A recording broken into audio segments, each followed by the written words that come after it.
Hi everyone, welcome. My name is Candi Wishman.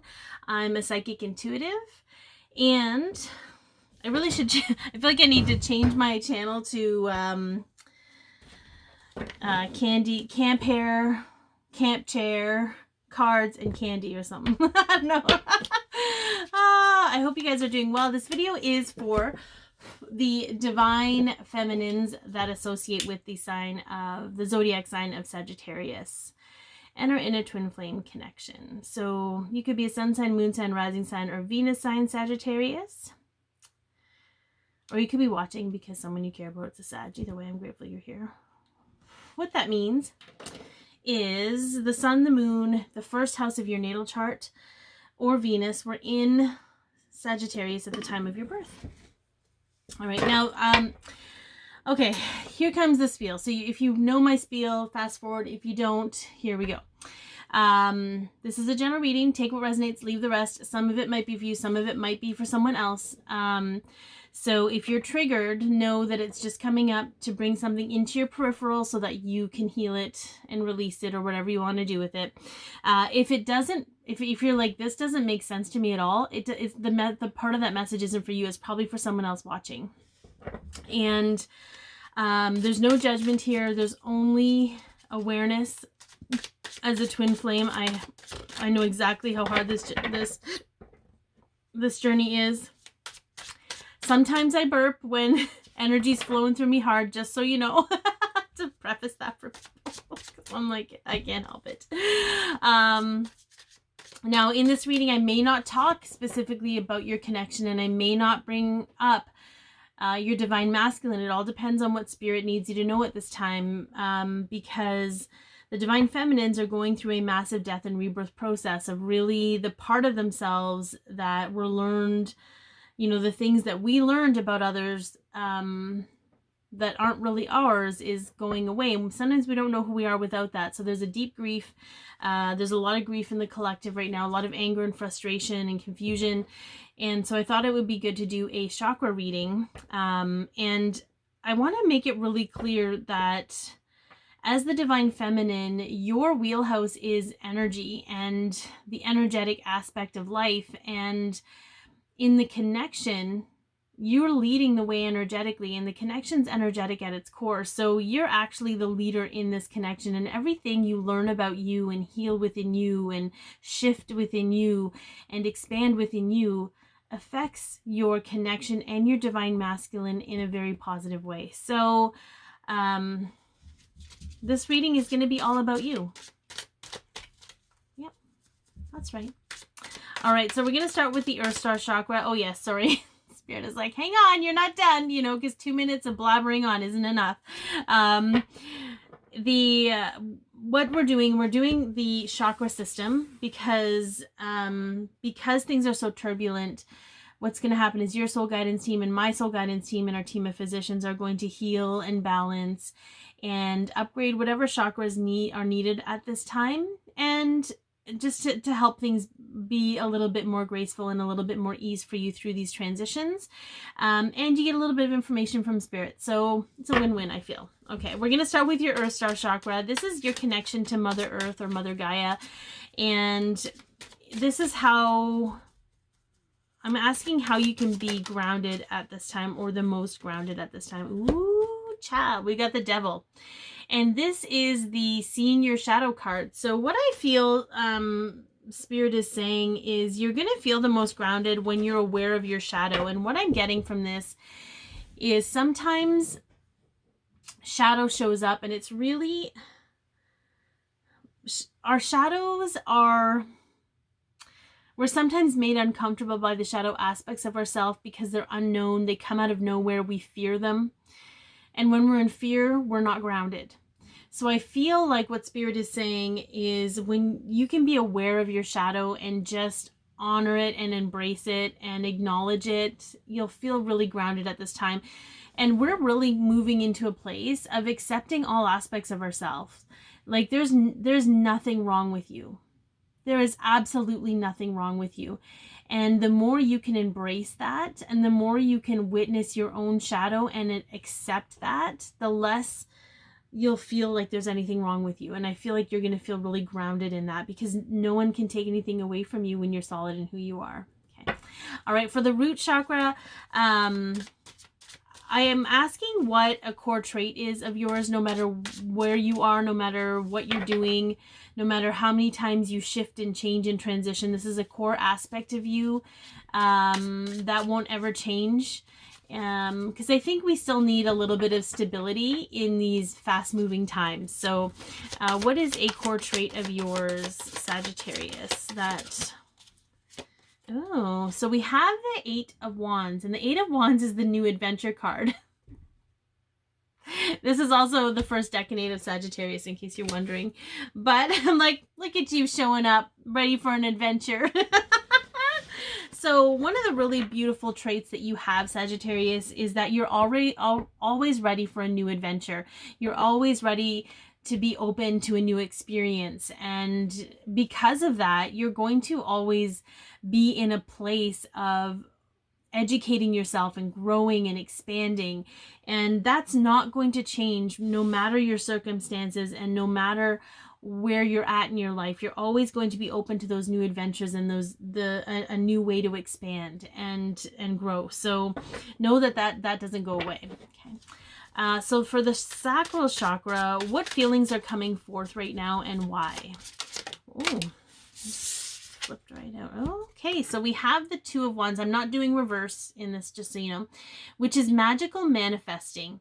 I feel there's a deep need to manifest for you right now, to really, but magical manifesting is different. You'll notice that she's holding the orb in front of her.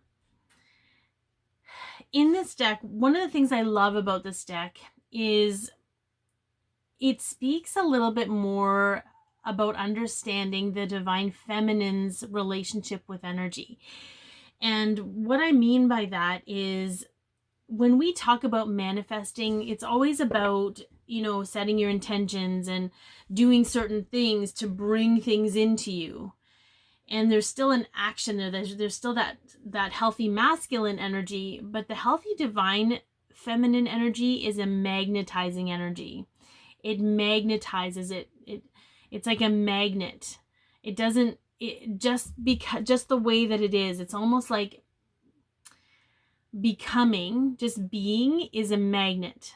You know, you don't have to clear your thoughts. You don't have to write down specifically what you want. You don't have to ask spirit.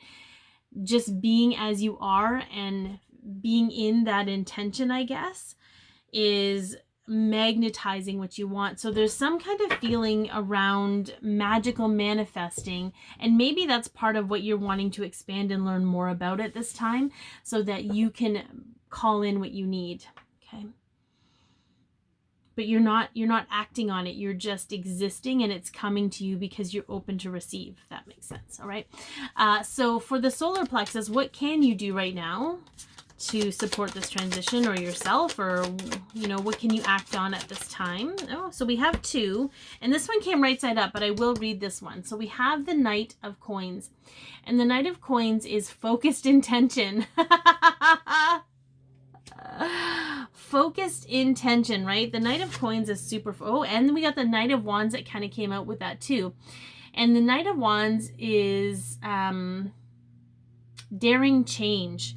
So perhaps there's some kind of shift in how you go about your intentions. I think sometimes we try to control narrative when we fear, right? It's that whole risk and reward, or that whole faulty reward system where, like, if we just do everything right, it'll show up the way it's supposed to. But I think there's a control there for around fear. So I feel like the action that you're taking with your intentions is going to require some form of daring change, so that you can shift how you interact with your own intentions. I feel for some of you, you fear your intentions aren't altruistic. maybe you fear they're selfish, but again, I feel like that's that old narrative, that old dialogue, and that's why it's so important to witness your shadow, because you're judging yourself based on perhaps how other people have perceived you. But I don't believe that I think that's, I know this is radical, but I feel like you're allowed to have whatever intentions you have, regardless of whether you maybe, so here's what they're showing. This is very interesting. There's a lot of judgment even sometimes in the spiritual community, especially around money. So intending to want money to come in so you have a safety net to jump into if you want to take a leap of faith. You're allowed to have those intentions, especially if you feel unsafe jumping on your own. The universe doesn't reward or punish us. We just think it does. It just responds to our subconscious energy. So I feel like if you can just give yourself permission to be in your shadow, or to be in your authentic state, in your truth in the moment, being like, yeah, I'm scared. And yes, I feel I need this. And it doesn't mean that I'm in lack, and it doesn't mean that I'm less than, it doesn't mean anything bad. It just means that I need this at this time, and give yourself that permission. I just feel, I don't know if you guys can feel the shift in that energy. I don't know if you can feel the shift of that. I don't know. It just shifts from closed to open, I feel. So, all right, heart, the heart chakra, where are you going to find the most loving support at this time? Oh, yeah, financial reciprocity. That's the financial reciprocity card. What I love about the description of this card is, see how she's giving like these 4 coins out of her own hand, but then these 2 bigger coins are coming out of nowhere from spirit. Okay, so it's understanding that sometimes financial reciprocity doesn't come the way we expect it to. It doesn't come because we've earned it as a reward. It comes because we're energetically aligned to it and we're magnetizing it. So I really feel like this is interesting. I'm going to read a little bit about that, because this is about where you're going to find the most loving support. So non-attachment. A sense of non-attachment to a financial outcome, okay? And I think that's why I went on a little bit of a rant about how, okay, if you need money to move, be okay with needing money to move. Give yourself permission, because in that permission, you release any attachment to the outcome, because you know that it's just part of your path.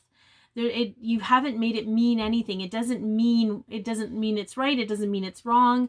It just is what it is. It has its purpose. And I think it's just releasing the judgment you may have around needing support from something else. Okay. All right. So the higher heart is located here between your throat chakra and your heart chakra, and it's the seat of your soul.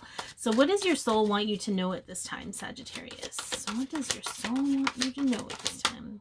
Ooh, we got the judgment card. Okay, but the judgment card in this is complete acceptance. You cannot make this up.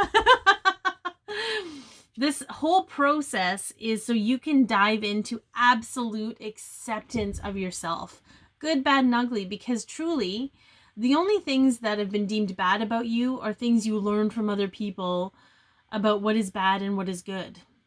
No one gets to decide what you are except for you. So I really love that this is a huge push for you to just honor everything about you. Even the stuff people have said about you, it doesn't matter. You get to own that. Whatever. Or you don't. I shouldn't say you don't get to own their opinion, but you get to own who you are regardless of their opinion. Okay? I love that. Spirit is not messing around. So throat, what is an undeniable truth? These cards are all going to say the same thing. What is an undeniable truth for you, Sagittarius? Ooh. We got the Lovers. Pleasure of Desire card. Okay. Again,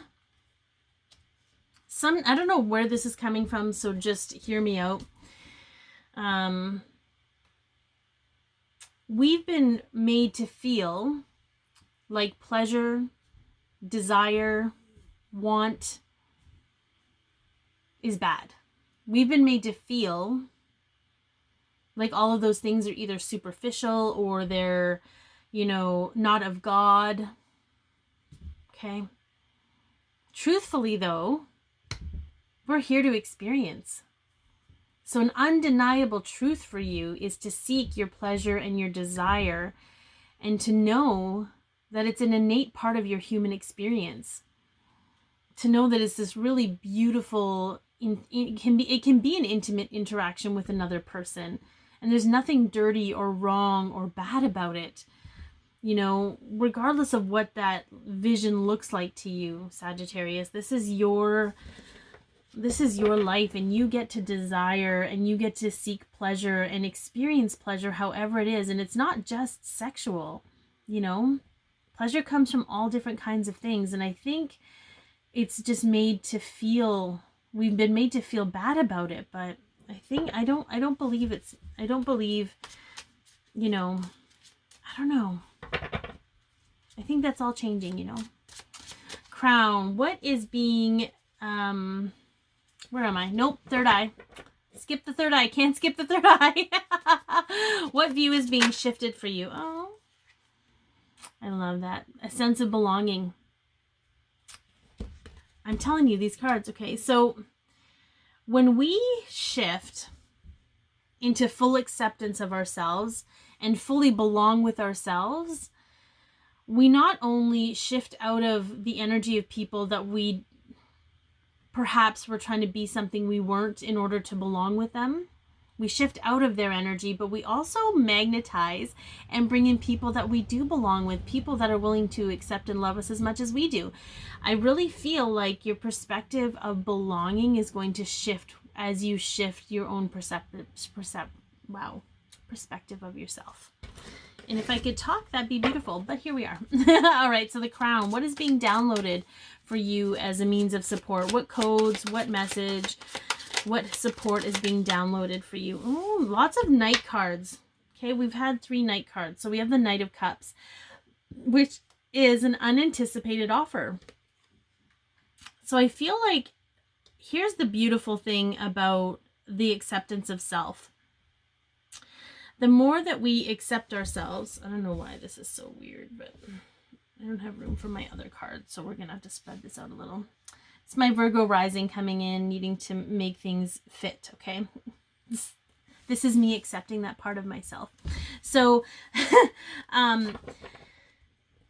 the part when we fully embrace ourselves, we become more open, we become more vulnerable, we become more accepting of other things outside of ourselves. You know, when we block ourselves off, we often block ourselves off from what's coming in. And I don't know why I need to say this. When we chase things, let's say we're chasing our abundance, or we're chasing like the thing, something about luck came in this morning. Luck, everybody's entitled to luck, but you have to allow luck to find you, and you have to feel like you're worthy of luck to show up. So, but when we chase, then luck is chasing us, right? It's just, I don't know what that is and who that was for, but that came in. So this whole part, what's being downloaded for you is to be open to offers that you didn't, that you never could expect. They're going to come out of nowhere, and they're going to be here to show you, perhaps even open you up to your own magnetism. I don't know why I'm having a hard time talking all of a sudden, but all right. The last, but certainly not least, is the soul star chakra that is above the crown chakra, above your head, and it is your direct connection to your higher self. So what is some higher self guidance for you at this time, Sagittarius? Ooh, we have the Queen of Wands. So this is sustainable vision. Your higher self is helping you understand that all of the stuff that you're going through, all the stuff that you've been through, is to create an existence of sustainable vision. It's one thing to have the vision. It's one thing to want to, what they often show me, this is what they show me as an example. So let's say there's an old projector with a film, and it's showing you these new visions of reality that you want. But the lower vibrational non-acceptance of self and the worthiness and the judgment of self it disrupts the electrical connection to the projector, so the vision can't stay on. It just kind of, you get glimpses of it. You might get a little bit of feeling as you see these glimpses.